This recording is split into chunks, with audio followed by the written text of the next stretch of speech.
आऊज़ुबिल्लाहि मिनश्शैतानिर्रजीम बिस्मिल्लाहिर्रहमानिर्रहीम अस्सलामु अलैकुम वरहमतुल्लाहि वबरकातुहू। मेरे मुअज़्ज़ज़ सामीन, मेरे सुनने वाले, मेरे तमाम मीठे मीठे इस्लामी बहन भाई, आप सबके लिए बहुत ही प्यारा सा, बहुत अहम सा टॉपिक लेकर आई हूँ कि शायद इस टॉपिक पे आपकी नज़र पड़े और शायद ही आपके दिल के दरवाजे पे कोई दस्तक हो। टॉपिक की तरफ जाने से पहले मेरी आप सबसे छोटी सी रिक्वेस्ट है कि जिन मेरे बहन भाइयों ने मेरे चैनल को सब्सक्राइब नहीं किया, जल्दी से सब्सक्राइब कर लीजिए और साथ में लगे बेल आइकन को प्रेस करना मत भूलिए, ताकि हमारी हर आने वाली न्यू वीडियो का नोटिफिकेशन सबसे पहले आप तक पहुंच सके। जी, तो आज हम बात करेंगे बेटी के हवाले से। बेटी क्या है? हर बेटी का बाप बादशाह नहीं होता, लेकिन हर बेटी अपने बाप के लिए शहजादी जरूर होती है। जरूरी नहीं रोशनियां चरागों से हों, बेटियां भी घरों में उजाला करती हैं।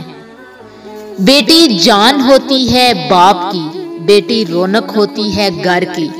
यकीन करें, जितना एहसास बेटियां करती हैं उतना कोई रिश्ता भी काबिले एहसास नहीं। कोई रिश्ता भी बेटियों के एहसास की बराबरी नहीं कर सकता। एक शख्स का छोटा सा वाकया है जिसने अपने मौल्लम से दुआ के लिए कहा कि प्लीज दुआ कीजिए कि अल्लाह तबारक व तआला मुझे बेटी अता करे। उस मौल्लम ने कहा कि तुम्हारे तो 11 बेटे हैं, तुम्हें बेटी की जरूरत कैसे महसूस हुई? उस शख्स ने बड़े प्यारे अंदाज में बात की और बहुत ही प्यारी बात की कि 11 बेटे एक तरफ, लेकिन बेटी की जरूरत एक तरफ। मुझे बेटी की शिद्दत से जरूरत इसलिए महसूस हुई कि कल को जब मैं मर गया तो मेरी चारपाई के पास बैठकर रोने वाला कौन होगा? दुआ करो कि अल्लाह मुझे बेटी दे, कम अज कम मेरी चारपाई के पास बैठकर रौनक लगाने वाला, मुझे रोने वाला, मुझे पुकारने वाला कोई तो हो।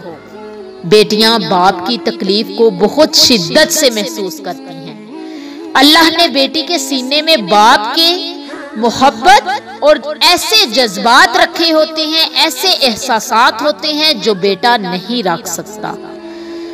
अल्लाह तबारक व तआला ने नबी आखिरुज़्ज़मा मोहम्मद मुस्तफ़ा अहमद मुज्तबा को भी बेटी जैसी मुकद्दस नेमत से नवाजा।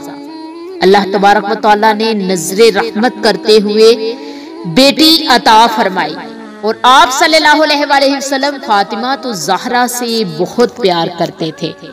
याद रखिएगा, बेटियां वो अदाकार हैं जो शादी के बाद अपने हर दुख और हर तकलीफ को ऐसे अपने अंदर छुपा लेती हैं जैसे इनसे बढ़कर दुनिया में कोई हुश है ही नहीं।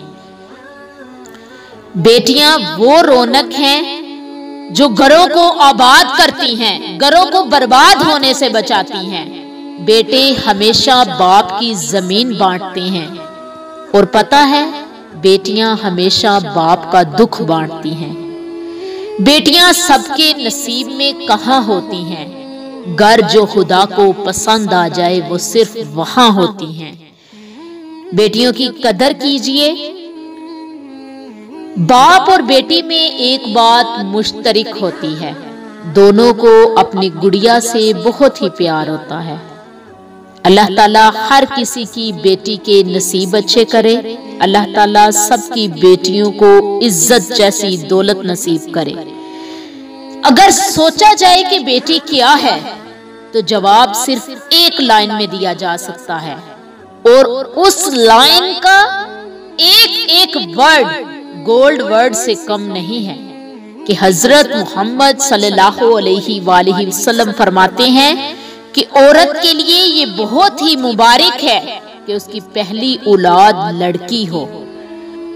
जब नबी आखिरुज़्ज़मा मोहम्मद मुस्तफ़ा अहमद मुज्तबा ने फरमा दिया तो पीछे क्या बाकी रह गया? इसके अलावा नबी आखिरुज़्ज़मा मोहम्मद मुस्तफ़ा अहमद मुज्तबा ने फरमाया कि जिसकी 4 बेटियां हों और वो उनकी अच्छे तरीके से परवरिश करे, फिर उनकी शादियां करे, तो इंशाअल्लाह अज़्ज़ा वजल क़यामत के रोज वो मेरे साथ इस तरह होगा जिस तरह चारों उंगलियां मिली हुई होती हैं। आपने उंगलियों को आसमान की तरफ अपने हाथ को बुलंद करते हुए उंगलियों की तरफ इशारा किया और कहा, बिल्कुल इसी तरह जिस तरह मेरी ये उंगलियां आपस में मिली हुई हैं, इसी तरह से इंशाअल्लाह अज़्ज़वजल वो शख्स क़यामत के रोज मेरे साथ खड़ा होगा, जो बेटियों की अच्छी परवरिश करेगा, जो बेटियों से मोहब्बत करेगा, उनके हर लाड नहरे ख्वाहिशें पूरी करेगा और उन्हें अच्छे अंदाज से रुखसत करेगा। तो नबी आखिरुज़्ज़मां मोहम्मद मुस्तफ़ा अहमद मुज्तबा ने बेटियों के दर्जात बयान कर दिए। बेटी की जात अगर मुकद्दस ना होती तो अल्लाह ताला कभी हमारे नबी सल्लल्लाहु अलैहि वसल्लम की औलाद का सिलसिला हजरत फातिमा रजी अल्लाह तआला अन्हा से शुरू ना करते। बेटियां सबके नसीब में कहाँ होती हैं, घर जो खुदा को पसंद आ जाए वहाँ होती हैं। वमा अलैना इल्लल बलागुल मुबीन। अस्सलामु अलैकुम वरहमतुल्लाहि वबरकातुहू।